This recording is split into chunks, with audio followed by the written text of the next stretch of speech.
Vous êtes nombreux à suivre la RTAOPH, mesdames et messieurs, bonsoir et que Dieu vous bénisse. Asla est nous chez vous ce soir avec le thème « La responsabilité du chrétien face à la perte des valeurs dans notre société ». Je suis Senvish Poiti qui s'avête. Je reçois sur ce plateau notre invité de coutume, Papa Mikungi Lundushal, que nous allons recevoir très chaleureusement. Bonjour Papa Charles. Madame la journaliste et toute l'équipe, par ces mots de remerciement, une fois de plus, pour votre disponibilité, pour votre dévouement aussi par rapport à cette émission que nous aimons tous désormais. Parce que les marques de reconnaissance tous les jours s'affichent, soit de façon directe quand nous rencontrons les uns et les autres sur la voie publique, soit à travers les messages, les textos ou encore dans les réseaux sociaux. Donc c'est l'occasion pour moi ici de dire merci à tous ceux qui ont compris le bien fondé de cette émission. Bien entendu, merci à notre Seigneur et notre Dieu, et que Dieu soit avec nous tout au long de cette émission. Papa Charles, nous avons assisté à plusieurs rediffusions de Asla et nous ces derniers temps. Pourquoi? Oui, nous sommes obligés des fois d'aller dans les rediffusions.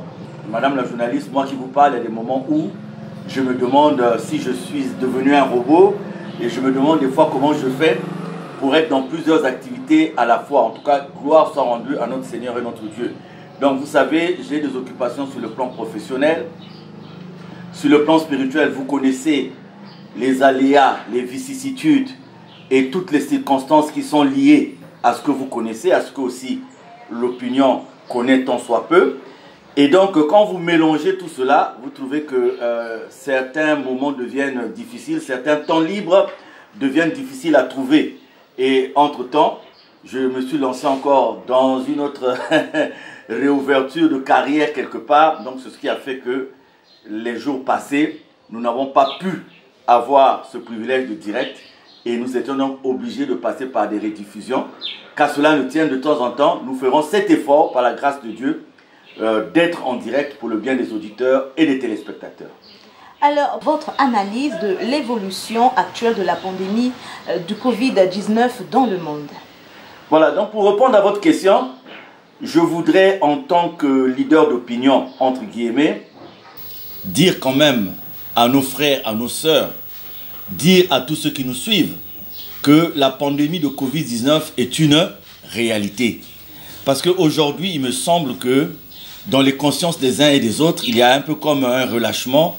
Il est un peu comme une négligence. Vous avez vu qu'avant que nous commencions cette émission, nous avions été tenus de respecter un certain nombre de mesures barrières.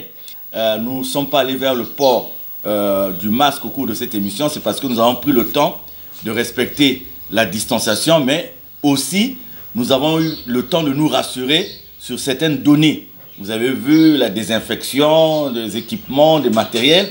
Et vous voyez que nous devons continuer ces efforts 24 heures sur 24. L'impression qui se dégage aujourd'hui quand je me promène, et comme j'ai souvent l'habitude de faire la route, je ne sais pas si le regard qui est le mien par rapport à cette évolution est le même regard s'il faut scruter au niveau de la société, au niveau de nos semblables.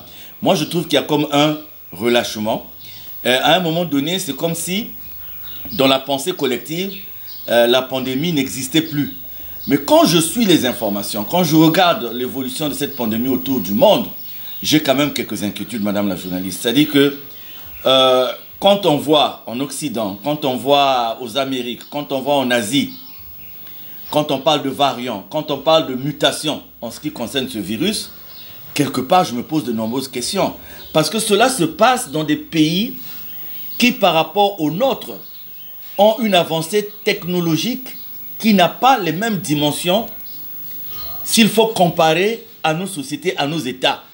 c'est des pays qui sont avancés sur le plan de la recherche. Ce sont des pays qui sont avancés sur le plan des équipements médicaux, chirurgicaux, qui sont avancés dans le cadre de l'amélioration des plateaux techniques en milieu hospitalier. Ces États, par contre, qu'il y a une flambée de la maladie, qu'il y a des vagues successives de la maladie, et qu'il y a aussi des données qui font peur. Le nombre de contaminations par jour, le nombre des morts par jour. Donc je me dis que ce mal-là n'a peut-être pas fini de parler de ses conséquences dans notre société. Que ce mal-là n'a peut-être pas fini aussi de démontrer un peu quelque chose qui semble échapper à l'intelligence des hommes. Quelque chose qui semble échapper au talent de nos scientifiques. Je lance donc un appel à tous pour dire que ce n'est peut-être pas le moment de baisser la garde. Ce n'est peut-être pas le moment de laisser tomber. C'est vrai que l'Afrique bénéficie là d'un privilège pour lequel de nombreuses questions peuvent être suscitées. Et à ces nombreuses questions, peut-être que les réponses les plus évidentes n'ont pas encore été données, parce qu'il est quand même curieux qu'à notre niveau, qu'on assiste à une autre évolution de cette pandémie par rapport à l'Occident. Il y a matière à réflexion, mais qu'à cela ne tienne, il faut continuer à être vigilant. Et pour nous qui avons Dieu, il faut continuer à supplier Dieu, il faut continuer à demander à Dieu pour que vraiment ce fléau puisse passer et que l'humanité peut-être puisse en tirer les leçons qui s'imposent de façon sincère, de façon conséquente, de façon concrète. Il est dit quelque part que vous vous êtes réunis dans le champ musical. Qu'en est-il exactement? Nous avons relancé un peu quelques facettes de notre vie. Vous savez, étant dans l'association Nous allons au OPH, quand j'ai été responsabilisé, j'avais trouvé qu'il fallait que je me consacre entièrement et totalement à cette nouvelle tâche. Et j'avais trouvé que mes incursions dans le monde musical, dans le monde culturel, dans le monde artistique n'étaient peut-être pas en adéquation avec ce que j'étais appelé à faire.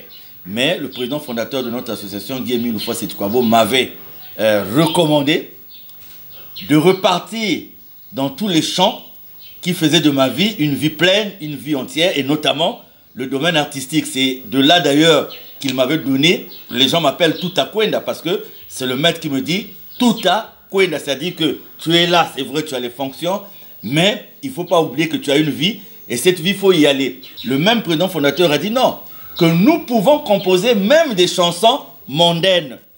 L'essentiel est que ces chansons puissent aller dans le sens de l'éducation. Cela rejoint par exemple dans notre association de façon particulière Guy-Émile Oufouas-Sétukwabo quand il commence. Quand les gens le voient dans les bars, les gens se disent mais comment peut-on aller dans les bars pour propager la bonne nouvelle? Alors c'était là le plan de Dieu d'aller dans certains endroits où pour pêcher, il faut utiliser un genre particulier peut-être de canne à pêche, il faut utiliser peut-être un genre particulier de hameçon. Donc nous sommes là-dedans, je crois que la production vous donnera un petit résultat de ce que nous avons fait. Mais actuellement, en dehors donc de la musique, nous sommes en train de monter, donc de réaliser un téléfilm dont le titre est Imbwengele. Donc Imbwengele, c'est un titre en Pounou. Donc la production, la RTOPH aura toute la clarté sur cette action que nous voulons faire. C'est-à-dire que nous faisons Imbwengele. C'est un choc de la société, donc c'est par rapport à tout ce que nous rencontrons dans cette société. Nous avons tenu à montrer un téléfilm qui montre les pervers de notre société et les conséquences de ces pervers.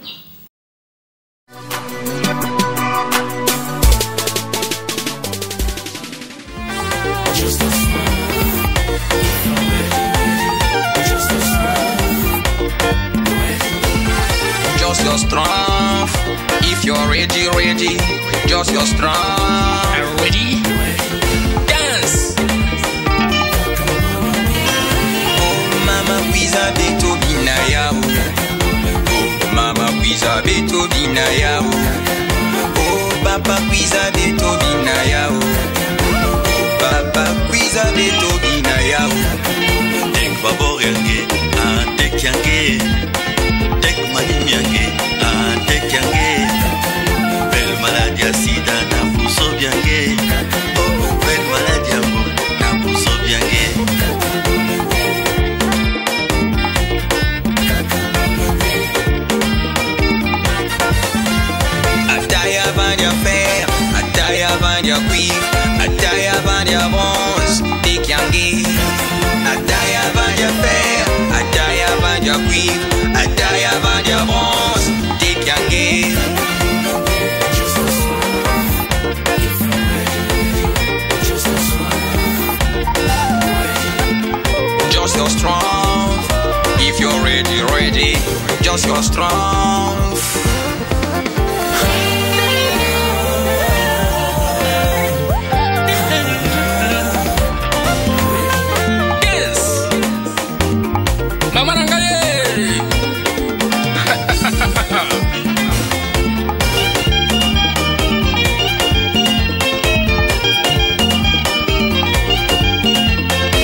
Merci la régie pour ces inserts. Alors, Papa Charles, entrons dans le vif du sujet.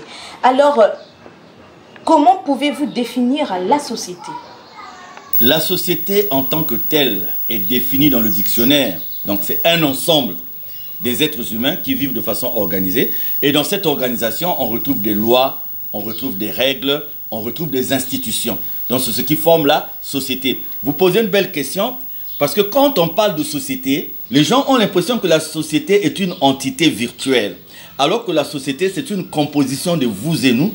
C'est-à-dire que nous sommes rassemblés, nous sommes unis, nous sommes ensemble, nous sommes en communauté, mais de façon organisée, où chacun de nous est tenu au respect de certaines règles dans certaines circonstances, est tenu au respect des lois édictées aussi pour la plupart des sujets auxquels nous serons soumis dans le contact entre les humains, et aussi des institutions desquelles nous devons donc obéissance par rapport à la marche de la société. Donc voilà comment on peut définir la société. Maintenant, il y a des définitions beaucoup plus larges, il y a des définitions beaucoup plus profondes quand on rentre dans des domaines spécifiques tels que la sociologie, tels que l'anthropologie, et on peut donc amener à comprendre la société sous divers aspects, sous d'autres angles, qui implique des données beaucoup plus particulières, des données beaucoup plus spécifiques. Sinon, de façon résumée, un ensemble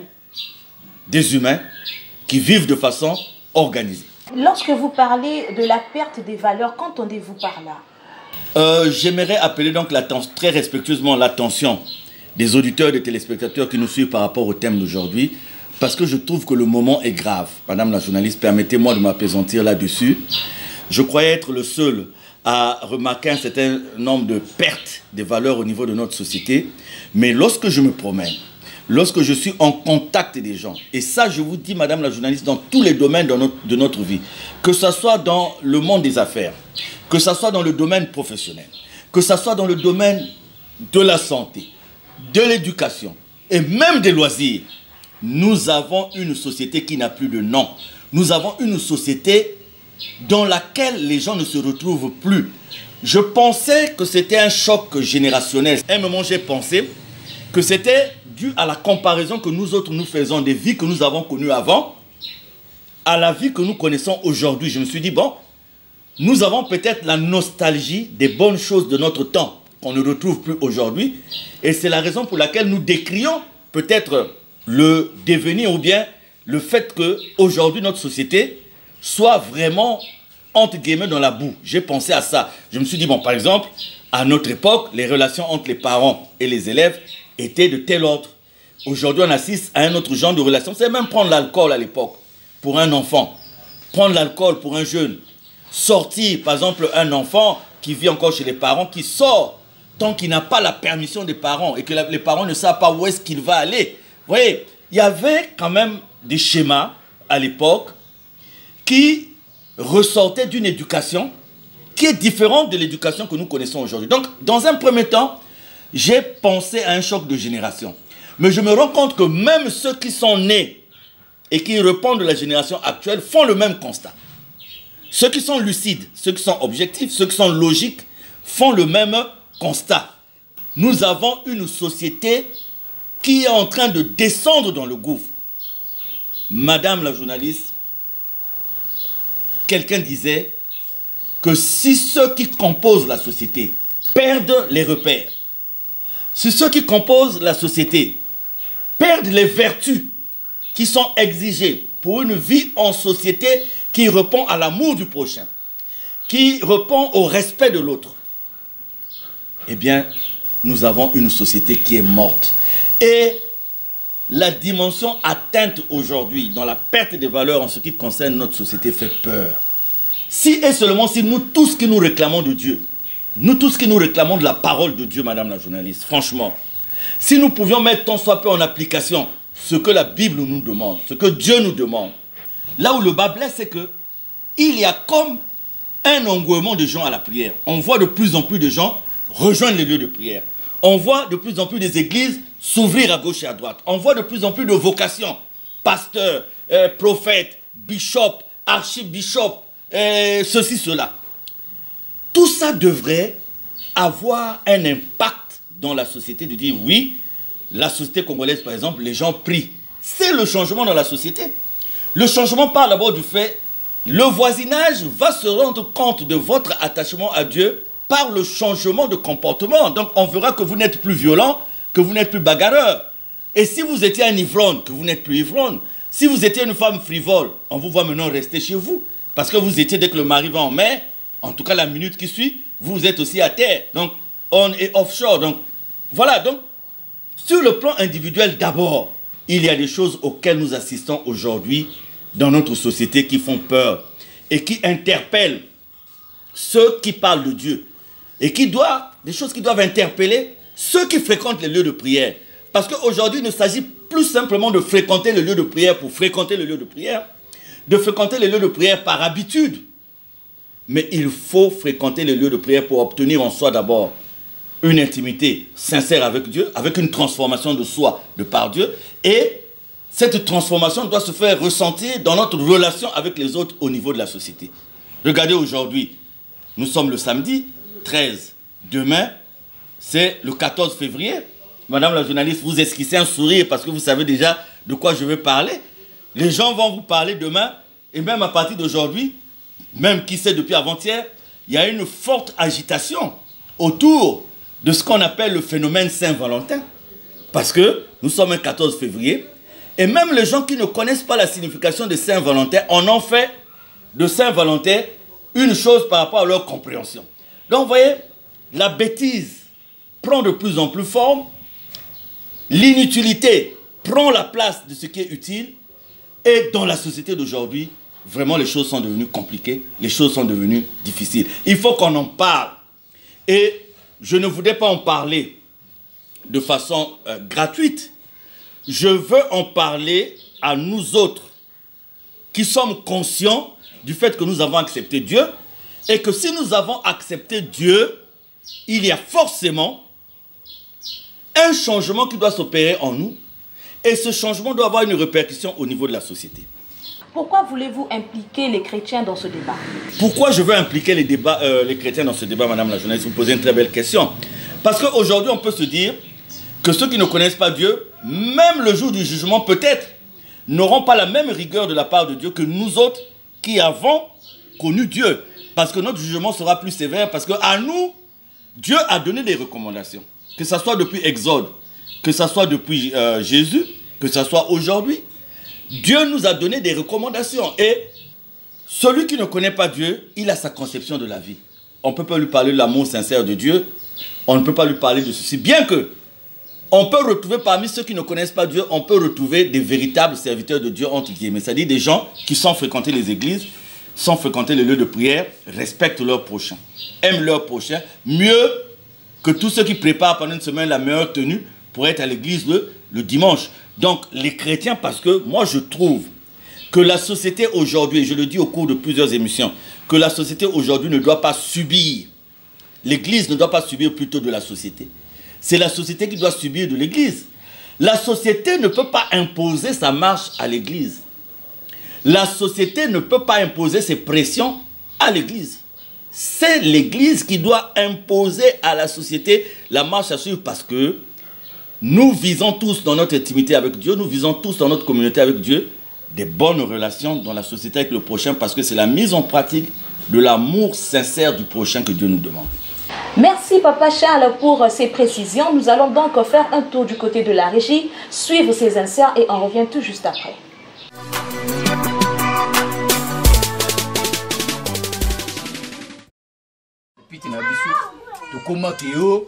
Saint-Valentin, il faut qu'on fête un goût. Yozo Seribango, ton keki. yo africain. Est-ce que Mondela n'a trop confité fait à Kimbongis? L'idolâtrie, moi, bozo, là, t'as tout bozo comprendre même pas que volonté en a kinani. Volonté nous en a kinani. C'était les anges sataniques, bah, 2 mois fois minane. Et comme il faut ça, un cadeau, so ça, un cadeau, t'es les balles ici. Volonté, une moto, à cause ça, la cadeau, na mobile, na yé, volonté. Volonté, il y a ma formation, il va signer ma pacte, bah, daïki. Vu que moi, ça y est, bah, c'est écran mobile, il faut à ça, la mobile, na yé, cadeau, il y a mon cola véoana. Biso na binos que comment est que problème, na biso sérieux problème africain, quoi. C'est involontaire. C'est involontaire. Qui t'a dit c'est involontaire que toi, tu connais c'est involontaire? Est-ce que toi, tu connais monsieur volontaire? Ou tu connais monsieur ou madame Valentine? Au lieu de faire des trucs qui sont en cachette, tu sais même pas que le truc que tu es en train de faire, idolâtrie, carrément idolâtrie. Ça va t'emmener où? Toi, tu sais, ange de monsieur est volontaire. Tu sais, ange de madame Valentine. Au lieu d'écouter seulement des ondis, au lieu d'aller prier Dieu, mais toi, tu es en train de fêter des agents que tu n'as même pas vus. Tu n'as même pas vécu auprès de... Donc, tu es charognard, tu ne comprends rien, franchement. Il faut aller vérifier. Volontaire, c'était qui? Et Valentine, elle était qui? Tu vas savoir ça après.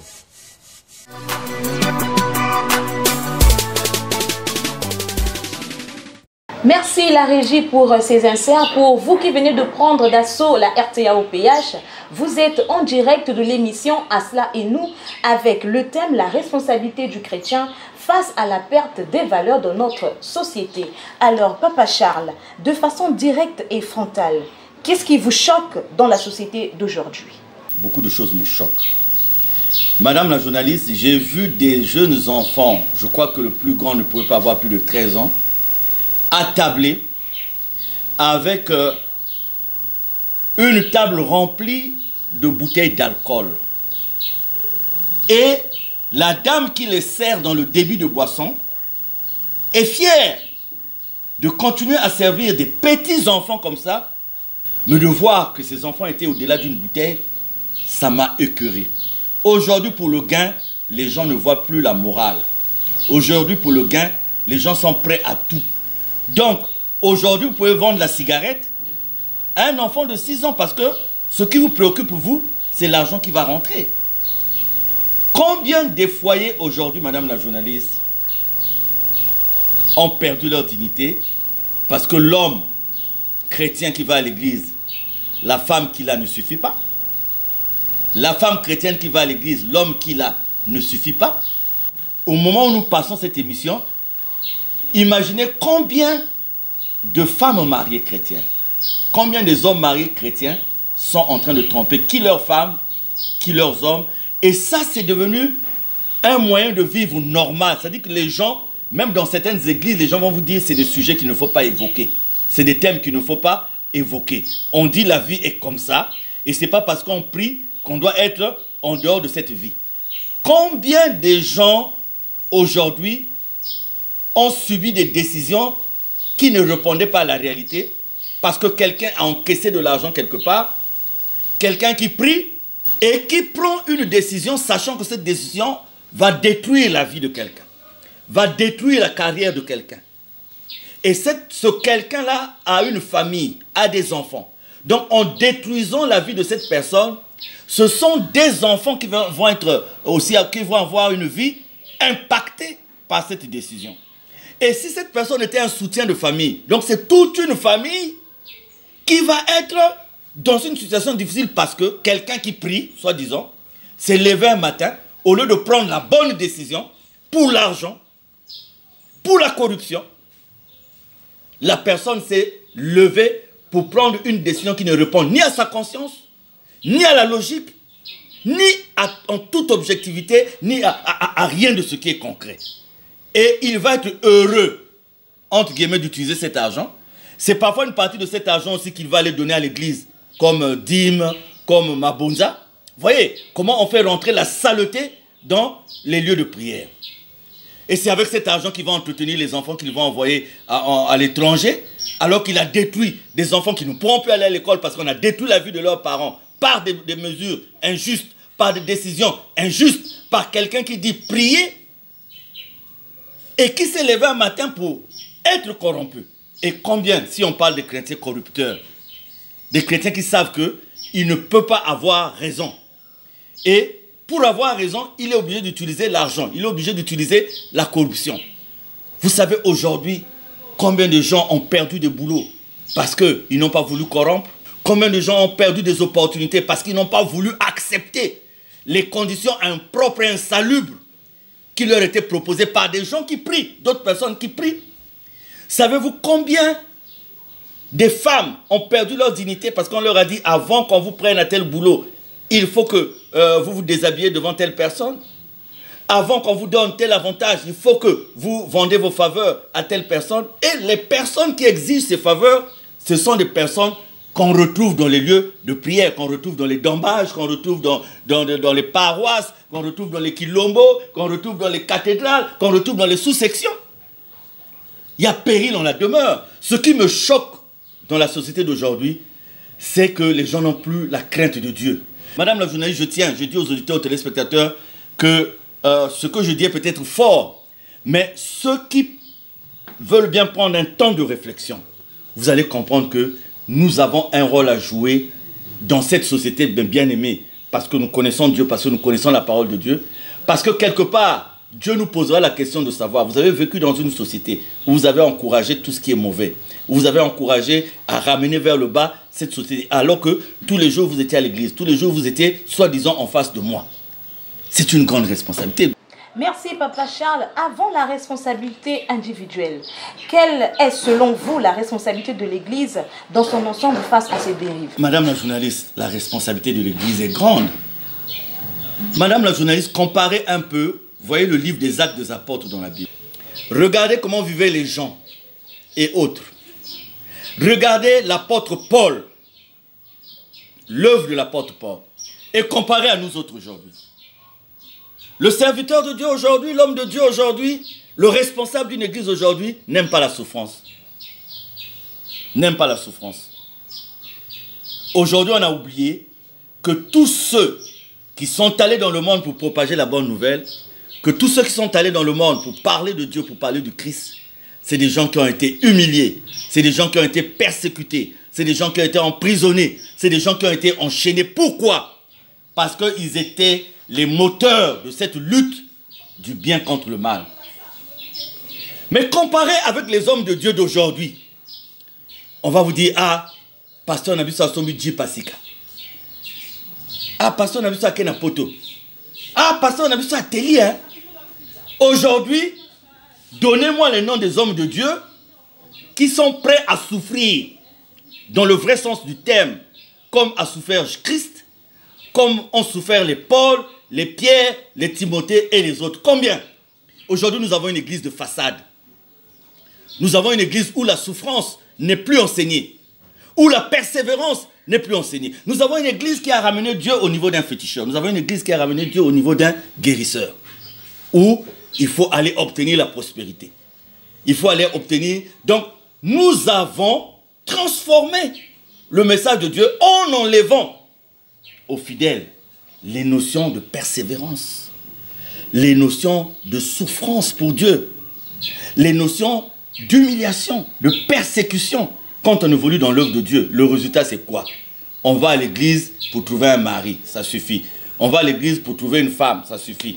On va à l'église pour chercher à avoir un visa, parce qu'on va aller au Canada. On va à l'église pour organiser des prières, pour aller au Canada. On va à l'église, et vous voyez même lui-même, le dirigeant de l'église, il n'a rien dans le fond. Il n'a rien à voir avec les Jésus, les Paul et tout qu'on a connu. On enseigne la facilité aux fidèles. Le résultat, c'est quoi? Le fidèle aussi va chercher à avoir une Jeep, comme ils appellent eux-mêmes. Le fidèle aussi va chercher à avoir une vie commune. Le pasteur, aujourd'hui, vous demandez à un enfant, qu'est-ce que tu feras quand tu seras grand? Il va te dire ou douanier ou pasteur. Il va te dire, je vais être ou douanier ou pasteur. Pasteur devient un boulot recherché parce que les gens trouvent que le pasteur vit dans le luxe, le pasteur vit dans l'opulence. Maintenant, qu'est-ce que nous avons gardé de la souffrance de ceux qui nous ont conduits, c'est vrai par la grâce de Dieu, à connaître le nom du Christ? Qu'est-ce que nous allons garder comme souvenir des Paul lapidés, des Pierre emprisonnés. Mais on dit tout ce qui a été sera. Et tout ce qui sera a été. On dit aussi nul n'est plus grand que son maître. Nous vivons différentes époques, différents temps, différentes circonstances, mais c'est le même message qui continue. Aujourd'hui, quand vous prenez les dignes fils et filles de l'Afrique qui se sont battus pour parler de Dieu en Afrique, vous allez voir aussi que leur vie ressemble aux vies des Paul et autres. C'est des gens qui ont été lapidés, c'est des gens qui ont été humiliés, c'est des gens qui ont été persécutés. Quand vous parlez de Kimpavita, vous savez comment Kimpavita est morte? Elle a été brûlée sur un brasier, elle a été mise sur le feu, Kimpavita. Quel est l'homme de Dieu, le dirigeant d'église aujourd'hui? On va dire non, ou tu te tais, tu ne parles plus de Dieu, ou on te fait ceci et puis il va accepter. Au lieu d'aller dans les compromissions, aujourd'hui, tous les dirigeants des églises, les hommes de Dieu sont devenus des conseillers spirituels, à gauche, à droite, là où ils trouvent un filon et qui peut gagner l'argent, ils plongent là-dedans. Simao Toko, pour parler de ces dignes fils d'Afrique qui sont venus parler de façon sincère de Dieu, ils ont terminé leur vie comment? Simon Kimbangu. On connaît comment Simon Kimbangu a terminé sa vie? Guémi Loufa Setukwabo aujourd'hui. Combien d'attentats? Il dit plus de 30 attentats. Oui, on sent la présence de Dieu dans un homme de Dieu, de par aussi la ressemblance avec la vie de Dieu, de Christ, les souffrances, les humiliations, les persécutions. Il faut que l'homme de Dieu passe par là. L'apôtre Paul, en parlant aux Romains, assimile cela aux douleurs de l'enfantement. Nous avons transposé les dégâts de l'Église, nous les avons transposés au niveau de la société parce que, en réalité, je ne juge pas. Mais la Bible nous permet de connaître ceux qui sont à Dieu et ceux qui ne sont pas à Dieu. Nous sommes venus certainement pour répercuter les mêmes intérêts que nous aurions eu dans la société au niveau de l'Église. Chers téléspectateurs et auditeurs de la RTA-OPH, vous êtes en direct du canal du Dieu vivant sur votre émission Asla et nous avec notre invité de coutume auquel nous abordons notre thème, la responsabilité du chrétien face à la perte des valeurs de notre société. Alors, Papa Charles, notre monde devient un monde de facilité. Votre analyse? À ça, vous tombez sur le sujet même, madame. Vous tombez sur le sujet. L'effort n'existe plus. Il suffit de prendre des chemins courts pour soi-disant arriver à ce que les gens appellent bonheur, réussite et succès. L'école aujourd'hui. Les gens vont vous dire à quoi bon aller à l'école si on peut aller chez un magicien et avec une clé, je ne sais pas quoi, obtenir de l'argent, ce qu'on veut. À quoi bon faire de longues études si vous, une dame ou une demoiselle, vous êtes là qu'en un mois, vous avez trouvé quelqu'un qui est venu vous donner ce que vous n'avez pas eu en 30 ans? Facilement. Parce que vous avez mis en exergue en vous des diplômes soit disons naturels que vous avez, que je ne m'en vais pas citer ici pour le respect de l'émission. Ceux qui tentent de se donner, à la fin, il y a une déception. Parce qu'en face d'eux, ils retrouvent des hommes de Dieu, des femmes de Dieu, qui ne considèrent plus les gens par rapport à ce qu'ils sont, par rapport à leurs compétences, par rapport à leurs diplômes, par rapport à leurs talents. Mais il y a d'autres critères qui rentrent désormais en jeu. Aujourd'hui, entre vous qui avez un diplôme et l'autre qui n'en a pas, mais qui a son argent, ou qui a sa petite soeur ou sa cousine qu'il peut monnayer pour obtenir ceci ou cela, vous courez le risque de perdre ce que vous souhaitez avoir au détriment de celui qui a mis devant d'autres critères. Et donc à partir de ce moment, si le critère de l'effort ne paye plus, si le critère de l'effort n'a plus, comment dirais-je, des bons résultats, et qu'on vous dit, pour aller là-bas, si vous avez 150 000, si vous avez 500 000, pour faire tel concours, si vous avez 1 500 000, pour faire ceci, si vous avez 2 millions, pour obtenir ceci, si vous avez. Donc, quand on vous met ces attributs-là, ces subterfuges devant vous, pour dire que pour obtenir, c'est ça, soit l'argent, soit madame, vous qui êtes une femme, les charmes. Vous utilisez vos charmes et vous avez tout. Il suffit d'être bien avec celui qui vous avance, soit en mettant à sa disposition une petite enveloppe, soit si vous êtes une femme, en mettant à sa disposition certaines faveurs et vous avancez. Quand vous multipliez cette façon de faire dans beaucoup de domaines et à chaque fois, le résultat c'est quoi? Le résultat c'est que tout le monde va se dire, mais à quoi bon faire un effort si je peux obtenir ce que les autres obtiennent d'une autre façon.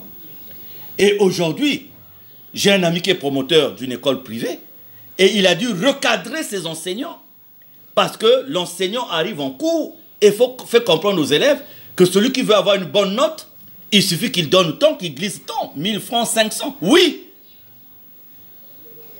Et j'ai eu un débat aussi, toujours à travers le même ami promoteur. Il y a eu une retrouvaille entre promoteurs. Les gens ont dit qu'il faut déjà se préparer à trouver les enveloppes qu'il faut pour aller soudoyer quand il y a des examens. Parce que vous avez, par exemple, dans le privé, certaines écoles tiennent leur dignité du fait que les résultats dans les examens sont bons. Et certains sont tentés d'aller acheter ces résultats. Mais c'est grave. Je m'adresse là aux chrétiens. Moi, je ne suis pas un politicien. Mon statut ne me permet pas de faire la politique. Mais je suis là en train de dire aux chrétiens que sans faire la politique et tout, nous avons un sursaut moral qui tient de la volonté de Dieu, que nous pouvons imprimer dans la société pour conduire cette société quand même à prendre des marques qui sont bonnes. Parce que si les comportements individuels des uns et des autres ne changent pas, si toi qui vas aller pour inculquer une culture à un enfant, pour aller enseigner à un enfant, tu pars de chez toi avec l'idée que tu dois faire ta poche aujourd'hui en classe, en utilisant des méthodes qui ne sont pas bonnes, donc tu vas t'écarter de la déontologie, tu vas t'écarter de ce qui est recommandé, et tu formeras des élèves comment? Des élèves bidons, des élèves qui pourront évoluer à un moment donné. Mais pour ceux qui auront le privilège d'aller à l'étranger, quand ils vont rencontrer un autre système éducatif beaucoup plus rigoureux, leur niveau sera mis à nu parce que leur niveau n'est pas le fruit de l'effort, mais leur niveau est le fruit de compromission. Il y a des domaines dans lesquels on ne peut pas blaguer, il faut forcément aller avec l'effort. Vous ne pouvez pas aujourd'hui être dans le domaine de la santé, chercher une qualification dans le domaine de la santé sans effort. Parce que vous serez au contact de la vie du prochain. Vous serez au contact de la vie de l'autre. Donc forcément, il faut que vous appreniez. J'ai participé à une émission sur RFI, le défi africain, il y a quelques années avec Alain Foucault, où on parlait des erreurs médicales. Vous savez, aujourd'hui, si on vous dit que quelqu'un est mort dans un grand hôpital, il n'y a pas de problème. Il est mort dans l'hôpital, parce que l'hôpital, c'est un lieu où les gens meurent. Mais il peut arriver aussi que la personne soit décédée de par le manque de qualification d'un individu, la mauvaise façon de faire d'un individu qui n'était pas habilité à le faire, mais qui, parce qu'il a encaissé l'argent, va forcer quelque chose. Madame la journaliste, j'ai 30 années de présence dans les établissements hospitaliers, 30 années, et je crois que le jour où j'écrirai un bouquin, vraiment je parlerai de ces faits-là, et ce qui est vrai aujourd'hui, les gens ont perdu l'effort. Vous avez des jeunes filles qui louent des maisons, il y a quelqu'un qui lui loue la maison, il y a une autre qui lui paye la popote, il y a un autre qui paye les crédits. Donc, elle vit en chantier, et elle jongle parmi ces hommes-là. Et elles deviennent des grandes artistes, hein, dans la façon de dribbler, d'apporter la virgule. Je salue tous les jeunes qui ont compris, par exemple, la nécessité d'un retour à la terre. Parce que, parlant de la terre, madame la journaliste, vous êtes obligé de passer par l'effort. Mais combien de jeunes aujourd'hui vont chercher un retour à la terre parce qu'ils vont trouver que c'est lent, ça prend du temps. Le jeune veut ce qui vient tout de suite. Vous voyez, vous allez rarement voir des jeunes avec un téléphone comme le mien. Vous voyez la production. Ça, c'est mon téléphone. Mais offrez un téléphone comme ça à un jeune, mais il va crier sur vous. Parce que tout le monde est allé dans la facilité aujourd'hui. Et c'est triste. Pourquoi nous refusons tout l'effort actuellement?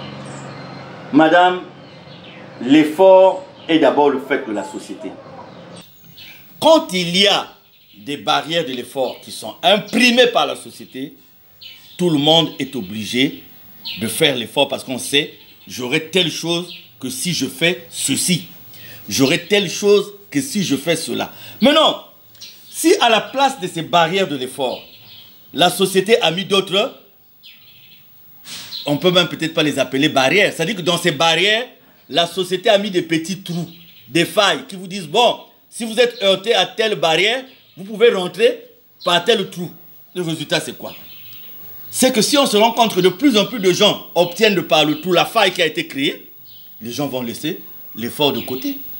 Les différents endroits où les chrétiens se trouvent, c'est des endroits qui sont importants pour la société. Donc normalement, il ne devait pas avoir de problème parce qu'on dit ici, là, ça se fera de façon facile parce qu'il y a quelqu'un qui prie qui est là. Là, ça sera aussi de façon facile parce qu'il y a quelqu'un qui prie qui est là. Parce que prier, c'est quoi? C'est avoir d'abord la pitié pour les autres. Avoir de l'amour pour les autres. Prier, c'est quoi? C'est de connaître aussi l'impact de l'argent dans la vie de quelqu'un. Gagner proprement et gagner d'une façon. Tout ça, la parole de Dieu l'enseigne. Donc, si les gens avaient tout ça, on retrouverait partout des gens qui sont là en train de rendre service, animés par cet amour de Dieu. Je sais que je ne vais pas faire souffrir mon prochain. Je ne vais pas dire à mon prochain d'aller, de revenir. Je ne vais pas dire à mon prochain que pour obtenir tel papier, il faut donner tant. Je ne vais pas dire à mon prochain, bon, même si tu as payé ce qui est exigé, si tu veux que ça sorte vite. C'est ça. Parce que ce sont des chrétiens. Tous les gens qui sont là, ils disent Alléluia. Tous les gens qui sont là, ils disent sans effet. Tous les gens qui sont là, beaucoup ont comment vous appelez ça, les chapelets. Beaucoup portent des croix. Beaucoup portent même Jésus. Mais celui qui porte Jésus sur la croix, c'est celui qui est en train de te demander si tu veux que le papier sorte, il faut ajouter 50 000. Celle qui a le chapelet, là, c'est la sale femme qui est dans le bloc d'accouchement qui sort, qui dit, famille interne, si vous voulez ceci, il faut envoyer tant.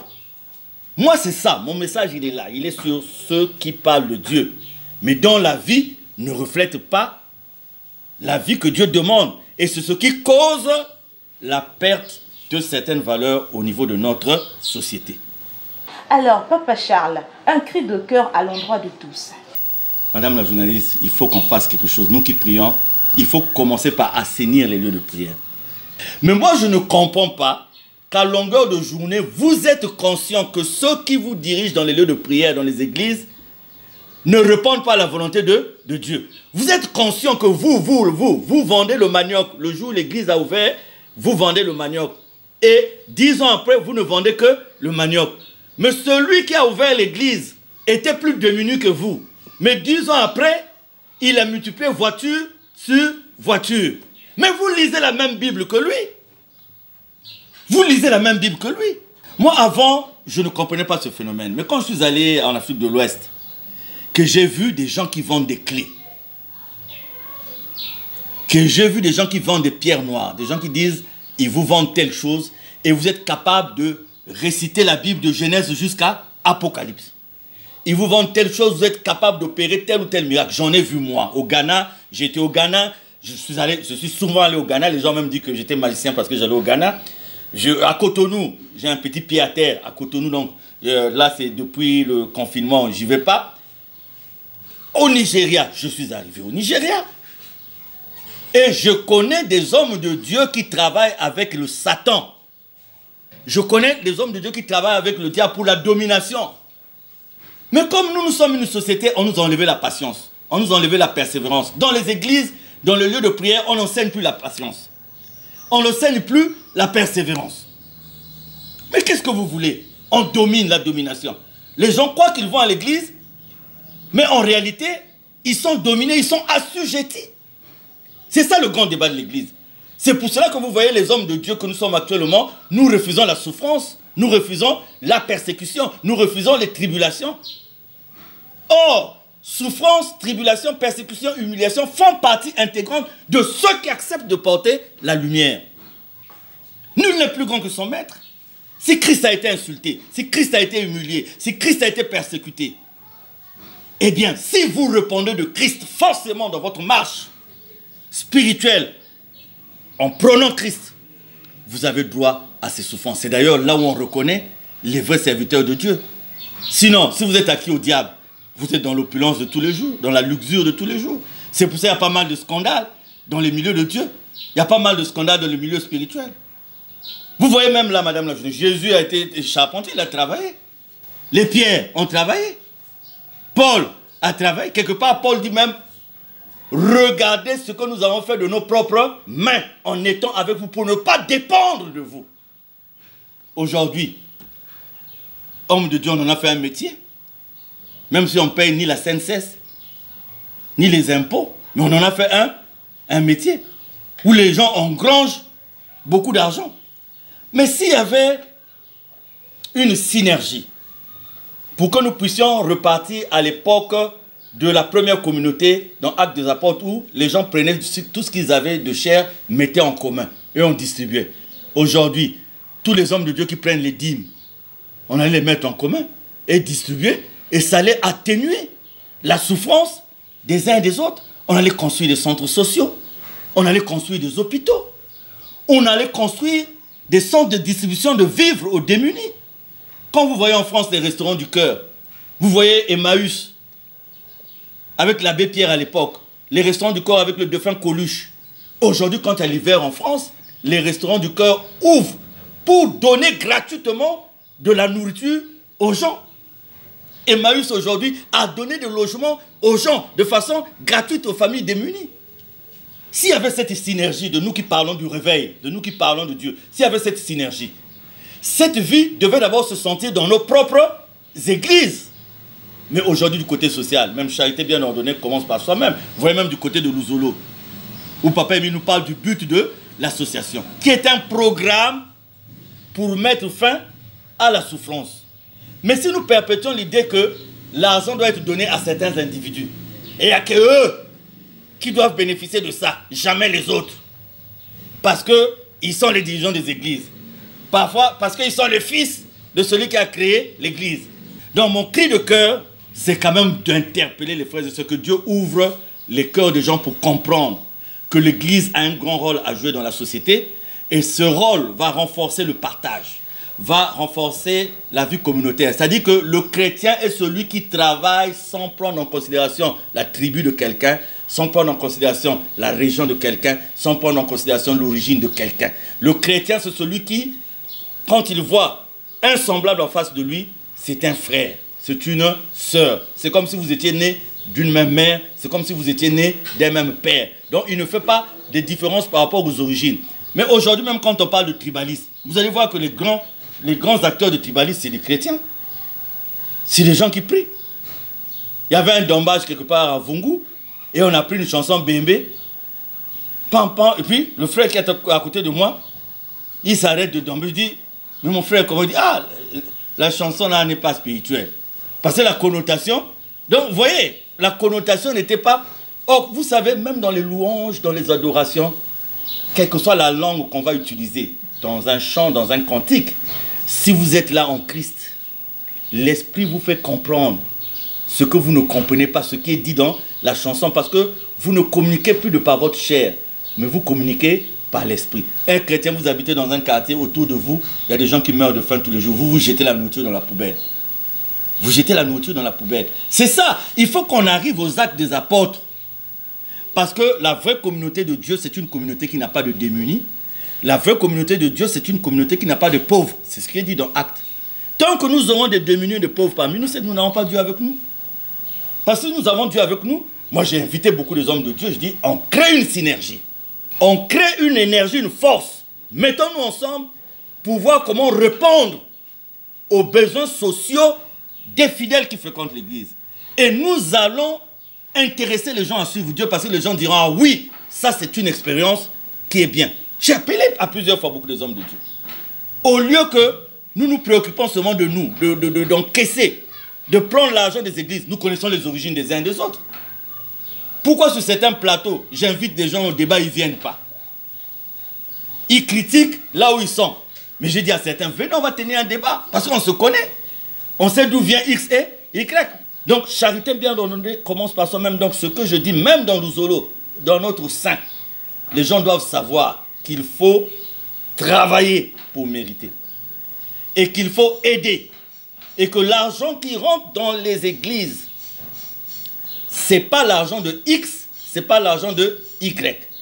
Et que si dans nos églises, nous avons des corrompus, nous avons des corrupteurs, nous avons des adultères, nous avons des escrocs, nous avons des gens qui, la journée, sont avec nous, le soir, sont dans la magie. Il est temps de réformer cette église. Il est temps que l'église soit réformée parce qu'on ne sert absolument à rien. Alors, Papa Charles, en vue de tout ce que vous avez dit au cours de cette émission, quelle est donc votre conclusion? Je ne saurais peut-être conclure au cours de cette émission parce que vous allez vous rendre compte que pendant que nous parlons, la société ne fait que multiplier des actes négatifs sur un plan moral. Mais nous avons l'impression que Dieu est virtuel. Nous avons l'impression que Dieu ne nous regarde pas. C'est pour ça que nous nous permettons de faire certaines choses. C'est pour cela que nous nous permettons de créer certaines iniquités, certaines injustices, certaines brimades sur les autres. C'est pour cela aussi que nous faisons des choses qui ne répondent pas à notre morale. On dit, le témoignage de l'homme, la gloire de l'homme de bien est le témoignage de sa conscience. Combien d'entre nous écoutent leur conscience? Combien même certains font l'effort de chercher à écouter leur conscience? Eh bien, ils ferment les oreilles, ils bouchent les oreilles, parce que la conscience, c'est elle qui nous dit, tu te trompes. La conscience, c'est elle qui nous dit, ressaisis-toi. La conscience nous montre ce que nous sommes en réalité, ce que nous sommes réellement. Mais bien aimés, l'histoire nous a démontré que quel que soit ce que nous faisons, nous aurons à répondre devant Dieu. Aujourd'hui, beaucoup craignent les hommes parce que vous les voyez, c'est eux qui vous louent les maisons, c'est eux qui vous donnent le boulot, c'est eux qui sont vos maris. Vous les craignez. Mais Dieu merci, le monde ne s'arrête pas aux hommes parce que tous les hommes sont la créature de Dieu. Donc il va arriver un moment où tout le monde ira rendre compte devant Dieu. C'est ce qui fait notre force. Mais nous souhaitons que l'Église imprime sa marque dans la société. Et c'est d'abord du point de vue individuel. Chacun de nous doit se mirer devant Dieu, se dire, est-ce que Papa Charles, je fais la volonté de Dieu? Est-ce que Papa Charles, je réponds à la volonté de Dieu? Et Dieu nous donne la possibilité, quand nous avons reconnu tout ça, Dieu nous donne la possibilité de bénéficier de sa force pour changer, de bénéficier de sa grâce pour changer. Considérons les autres comme des enfants de Dieu et nous ferons de bonnes choses dans la vie. Mais si nous ne considérons pas les autres comme des enfants de Dieu, comme des autres nous-mêmes, nous allons continuer à les exploiter, nous allons continuer à les brimer, nous allons continuer à les escroquer et nous allons continuer à faire du mal. Si nous connaissons Dieu, si nous avons Dieu, forcément, il faut aller vers celui. Vous savez ce qui dépasse l'entendement humain? Il faut laisser ça aux hommes. Il faut aller dans cette dimension où vous communiquez avec Dieu. Et si vous avez la ferme conviction que Dieu vous écoute, que Dieu est avec vous, je vous dis franchement, vous réaliserez des grandes choses. Imaginez que toute cette société-là mette les genoux à terre et implore Dieu en esprit et en vérité. Vous imaginez un peu les secousses qu'il y aura dans le monde mystique? C'est-à-dire que si tout le monde se dit, on se met à genoux, on regarde Dieu de façon sincère, mais regardez un peu le tremblement de terre qu'il y aura dans le milieu mystique. Mais la vie appartient à Dieu. Si les hommes ne font pas la volonté de Dieu, arrivera un moment où Dieu sonnera à la fin de la récréation. Aujourd'hui, nous parlons des maladies que l'homme n'arrive plus à contrôler, les Covid-19 et tout. Mais autant des pasteurs avec des petits microscopes, on est arrivé à trouver des vaccins contre la tuberculose, on est arrivé à trouver des remèdes pour des pandémies beaucoup plus difficiles. Aujourd'hui, le monde va, les gens vont même jusqu'à la planète Mars. Les gens vivent même dans l'espace. Mais depuis l'espace, avant, on devait savoir, oh, Covid, tu vas où? Reviens ici, petit. Viens, on te tape sur la tête, là. Mais regardez aujourd'hui, comment des sociétés entières, les gens vous disent même qu'on vaccine, mais bon, 85% d'efficacité, ceci d'efficacité, cela d'efficacité. Il y a des petits messages. Donc, il faut faire attention. Dieu est Dieu. Et arrivera le moment où il nous rappellera ça de façon ferme, qu'il est véritablement Dieu. Nous voici donc arrivés à la fin de cette émission. Asla et nous aujourd'hui a eu pour thème la responsabilité du chrétien face à la perte des valeurs dans notre société. Cette émission a bénéficié de la collaboration technique de Beige Pambou. Merci à vous tous et à vous toutes de nous avoir suivis aujourd'hui. Je vous retrouve très prochainement. J'étais Senvich Poiti qui a partagé ce moment de plaisir avec vous. Gloire à l'Éternel. Recherchez la paix avec tous et la sanctification sans laquelle personne ne verra le Seigneur. Luka kimiana moringana yo, Luka kopeto lama. Hallelujah. Luka kimiana moto nyonso, peto lama liboso na yawe. Na koyebisa yo lelo, tribunal nzambe koya. Change bomo ina yo lelo, boloko na nzambe eleki makasi. Change bomo ina yo lelo. Luka kimia na moto nyonso, petolama liboso na yawe. Na koyebisa yo lelo, tribunal nzambe koya. Change bomo ina yo lelo, boloko na nzambe eleki makasi. Change bomo ina yo lelo. nzambe kozala tribunal nzambe kozala pikole komi peko pusana pikole komi peko pusana liwa eboma kata kolakate liwa eboma kata kolakate oh motema bongwana motema bongwana bomo inanga bongwana bondumba bongwana ekobo bongwana oh Luka Kimiana mutunyoso tribunal na nzambe ezali yango na ntango nyonso epesaka ngai mawa soki natangi memba journaux katikati na balabala omona moto azali komikumisa ngai nabomi bato otan wana mpe mosusu alobi te ngai naleki ye nabomi 500 oza kosepela mpenza oza koboma bantaba te na bato mosusu oyo bozali koboma baza bainosa bana mike bayebi likambo moko te nani akosambisa bino me nzambe azali tribunal na nzambe kozala un jour obotola mwasi ya bato okimisa ye lokolo oza na mbongo ebele nani akokanga yo likambo te me tribunal na nzambe kozala un jour tribunal ezali tribunal na nzambe kozala tribunal na nzambe kozala mikole komi pe kopusana liwa eboma kata kolakate o motema bongwana bomo inanga bongwana bondumba bongwana moyibie bongwana o kindokio bongwana hey gloire à l'éternel tribunal ekozala mpona motu nyonso ezala mpona bapasteur surtout baoyo batambolaka na nzela na solo te yango nalobaka nani oyo azali véritable serviteur de dieu ezali teke oyo asomba bavoiture ebele oyo atambola na mituka ndenge na ndenge to azwa bavoyage étranger ya ndenge na ndenge même oyo ateyaka na télé chaque fois te véritable serviteur de dieu ezali nde oyo atosaka liloba na nzambe nde ye wana ye akoki kopase jamais na jugement na tribunal na nzambe gloire à l'éternel oh jésus christ de nazareth yeah. tribunal na nzambe kozala tribunal na nzambe kozala pikole komi peko pusana liwa eboma kata kolakate o motema bongwana o bomo inanga bongwana o likaya bongwana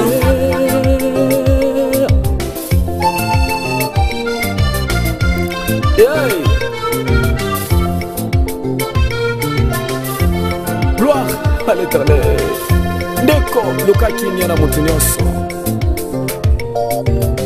atako ozalaka na biro ntango tozali koya yamba biso malamu kotya lofundu te ndeko na ngai po ete biro oyo ozali kosala yo te moto obandaka oye kokuta yango okoma koniokola bato motu oyo ozali kosambwisa oyebi te un jour akozala nani yango nalobaka ntango nyonso eke na bomoi ya motu soki ata oza kotonga motu otongi ye mpo aza motu pamba na mokili oyo seka ye tonga ye me nsima ya kotonga ozoloba histoire ya vie na ye na suka nango tya virgule kotya pointe wana yo motu olobi me nzambe alobi nanu te mpo na bomoi na ye yo oyebi te bobele nzambe akoki kotya point na histoire ya vie ya motu po ete ye ayebi ebandeli mpe suka nzambe akosambisa mokili oyo un jour luka kimia na moto nyonso petolama liboso na yawe nakoyebisa yo lelo tribunal ya nzambe koya change bomoi na yo lelo boloko na nzambe eleki makasi change bomoi na yo lelo luka kimia na moto nyonso petolama liboso na yawe nakoyebisa yo lelo tribunal ya nzambe eleki makasi change bomoi na yo lelo. Wow! Lokola na yebinde komoko mituka no satamula kanango eza ya bato abotolaka. Me yo lekino na makasi nani abokanga yo? Sini sana yo meme mituka ya bato no satamula kanango lundi mutuka mosusu mardi mosusu. Ozaka na mituka ya par jour otambula kanango lokola teni. Ochanjaka. Nani akokanga yo moninga makasi eleka. Mais un jour oya kela batuana azali un jour le jugement est posala. Oh les rois yangwana ndeko longola loboko na litama yo oyo bazali komonisa pasi na mokili oyo. Un jour mokonzi no azali akoloba tôt ou tard akoloba.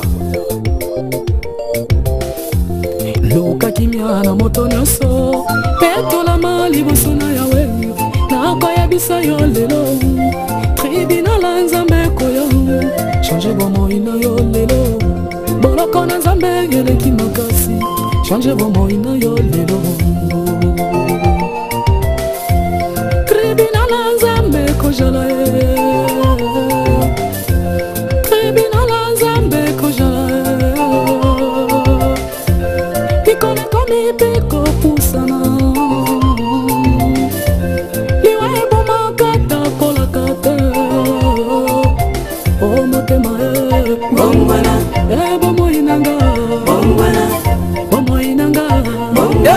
Alléluia, gloire à l'Éternel.